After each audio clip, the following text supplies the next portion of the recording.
नमस्कार मित्रांनो. मी आता तुम्हाला अडसाल्याचा खोडवा दाखवतो आहे. मागच्या वर्षी पाईपलाईन फुटल्यामुळं आपलं ऊसाचं नुकसान झालं होतं, परंतु यावर्षी आपली पाईपलाईन लिकेज सापडलेली आहे. आणि आता तुम्हाला मी आमचा अडसाल्याचा खोडवा दाखवतो. तर तुम्ही बघू शकता की कशी परिस्थिती आहे. तर बऱ्यापैकी आपण आता उन्हाळा पूर्ण झालेला आहे. पावसाळ्याला 1 महिना टाईम आहे.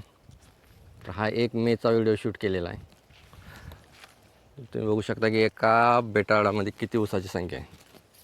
तर जवळपास 19 ते 20 ऊस आहेत. यातले 6-7 ऊस जळून जातील, किमान 10 तरी जळून जातील, शेवटी 10-12च राहतील.